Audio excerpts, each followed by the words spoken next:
Next problem.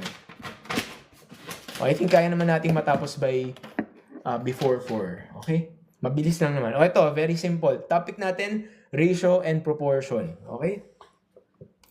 So, dapat din, kapag nagre-review tayo sa math, or kayo sa math, dapat inaalam nyo anong topic yan, di ba? Para pag nag-exam na, itong topic na to is galing yan dito. Kasi, alam nyo yan, parang meron lang kayong organizer sa utak nyo na every time na may aaralin ako, ilalagay ko siya sa ganitong folder sa file. Okay, ito yung mga inaral ko dyan. So, dito ako ito yung magiging reference ko. Anyway, so, topic dito, ratio and proportion. So, very simple. Ayan, meron ng sagot yung iba sa inyo, which I think tama naman. Pakita lang natin para sa lahat. 5:x equals 15:45. Tandaan nyo, ang ratio proportion, concept niyan, parang fraction lang din. Okay? So, yung 5 naging 15. So, kung mga fraction lang din yan, parang isipin mo lang, ano yung times or dinivide para maging 15? Ano yun? Di ba? Para ka lang nag-times 3. Di ba? So, ngayon, ganun din gagawin mo dun sa kabila. So, yung x, para maging 45, ano yung number na kapag tinimes ko sa 3, ay magiging 45. So, yun yung 15, which is letter C. Di ba? Kung gusto mong fraction, edi 5/x equals 15/45. Ganun din. O yan, solve for x, mas madali kung gusto mo. Lipat-lipat lang. Okay? Next. Okay, yan. 8 workers can complete a job in 12 days. Assuming rate is constant, how many days will 6 workers take to complete the same job? Okay.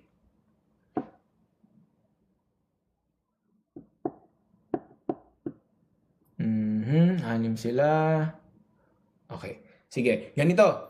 Kapag mga ganyang problem, kung kaya nyong diskartehan na magme-make sense dapat yung sagot, pwede nyong gawin yon para mas mabilis. Isipin nyo lang in real life. Kung meron kayong 8 trabahador sa bahay nyo, natapos nila yon in 12 days. Kapag naman 6 na lang sila, anong i-expect nyo? Tingin nyo ba mas mabilis sa 12 days or mas matagal sa 12 days kung kumonti yung tao? Assuming na, sabi rate is constant. Ibig sabihin, hindi sila mas mabilis or whatsoever. Same lang. Anong ina-expect nyo dyan? Ang ina-expect nyo, bibilis ba o babagal? Mas matagal. Okay, mas matagal. So ngayon, bakit ko in-explain yun? Kasi halimbawa sa UPCAT. Halimbawa yung option, so kung alam nyo mas matagal, ika-cancel out ko na yung letter A. There's no way na 9 days siya. Kasi nga, 6 yung tao, so dapat mas matagal dahil konti sila di ba? Inversely related sila. Hindi sila directly related. Diyan magkaka-error yung iba sa inyo. Yung iba sa inyo, i-assume directly related. Kaya siguro yung iba, lalabas dyan 9. Okay? Minsan, sasadyain nila yan. So, anong gagawin natin? Pipili ka na lang dun sa mga mas matataas. Nagkataon sa problem natin dito, 3 yung options na mas mataas. So, kailangan mo mag-solve. Pero, yun yung sinasabi ko kung halimbawa, nagkataon sa UPCAT, ganyan yung tanong. Tapos, halimbawa, letter A, halimbawa, 7 days. Letter B, 8 days. Letter C, 9 days. Letter D, something na mas mataas sa 12 days, automatic, isagot mo na to. Okay? Ganun yung pwede mong technique. Okay? Di daw kita yung green. Sige, gawin natin red. Sorry. Sorry na. Yan. Okay? So ngayon, paano ko gagawin yan? Basta alam natin, hindi na natin isasagot si letter A. Kasi nga, dapat mas matagal. Mas matagal. Kasi konting tao, less tao. So, ang gagawin nyo lang dyan, gagawa kayo ng relationship. So, kung meron kang 8 workers, ang workers tsaka yung days inversely related. So, ang gagawin nyo, para kang may constant over 12 days. Okay? over 12 days. Ganyan lang gagawin nyo ha. 8 workers equals sa K over 12. Okay? Bakit over? Kasi nga, ano yan, may constant.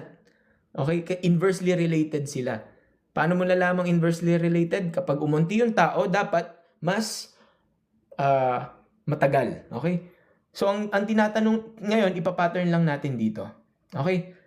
Pero alamin natin kung ano yung value ng K mamaya. Okay? Assuming that the work is constant, assuming that the work rate is constant, how many days will 6 workers? So, 6 workers equals ilang days. Ito naman ngayon na nawawala. So, tingnan nyo, same pattern lang. Okay? Pero dito, ideally, kaya nating isolve yung K. Tama? Ano ang value ng K dito? Ang K ay, ano ang K? I-cross multiply lang natin ito. Tama? So, 12 times 8, which is 96. Uy, hindi 97. 96. So, yung K ay 96. So, itong 96 na to, igagamitin ko lang siya dito. Okay? So, kung may 96 ako dito, over days equals 6. Paano ko masosolve itong days dito? Eh, di ba, i-switch mo lang itong dalawa. Itong dalawa, i-switch mo lang. Tama? So, magkakaroon ako ng 96 divided by 6. The answer is 16. So, 16 days. Okay? So, ayan. Well, kung hindi nyo i-approach yan ng ganyan, may chance na magkamali kayo. Kasi, baka isipin nyo, 14, 16, o kaya 18. Ayan, letter C daw. Saan nanggaling yung 96? Saan nanggaling yung 96? Ayun o, 8 times 12. Di ba kapag nagsasolve kayo ng mga ganyan, parang cross-multiply lang naman yan, lipat-lipat. Okay? Tama ba? Naiintindihan? Sir, bakit ganito yung ginawa kong pattern ng equation? Kasi nga, inversely related sila. Okay? Gagawin nyo lang yan kapag ganyan na work tsaka days. Kasi kapag mas konting tao, mas matagal. Okay. Next tayo, next. Klaro? Tinatansya ko lang.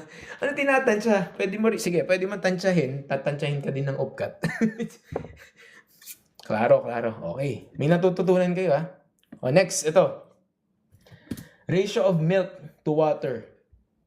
The ratio of milk to water in a mixture is 3:2. If 10 liters of water are added and the mixture becomes 1:1, how many liters of milk were originally present? So, gagawin nyo lang, sabi ko nga sa inyo, ang ratio, proportion, concept niyan, fractions. Diba? So, ang gawin natin, 3:2. Ngayon, ang mga ratio, isipin nyo yan, parang fraction lang yan ni lowest term, di ba? Kapag naglo-lowest term, meron kang common factor doon. So, lalagyan ko siya ng x. May something, di ba? Sir, saan galing yan? Di ba? Halimbawa lang, meron kang yung mga common. Boys to girls. Kung meron kang actual na boys na, let's say, 20 boys, 10 girls, so, diba? Ganun. So, yun yung dahilan. So, parang may multiplier itong 2, which is 10. Tapos yung 1 times 10 din. Kaya naging 20, 10. Naging 20 at 10 yung actuals. Yun yung reason kung bakit may x.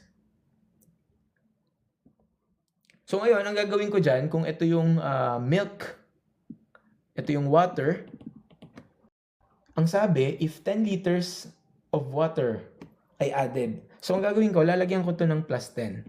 Tapos, dapat 1:1 na siya. Okay?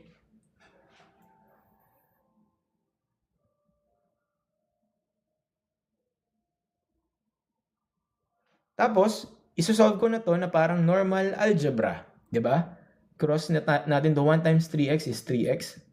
Tapos ito, pag rinos mo din to, 2x plus 10 lang yan. Okay? And then, simpleng linear equation. Lipat sa kabila, magiging 3x minus 2x equals 10. Okay? 3x minus 2x is x equals 10. Pero ang tinatanong is how many liters of milk were present. So yung x ay, itong 10, x value pa lang yan. Eh di ba ang milk natin ay yung 3x. So 3 times 10 which is 30. So ang milk di ba ay 3x. Kaya magiging 3 times 10 which is 30. Letter D.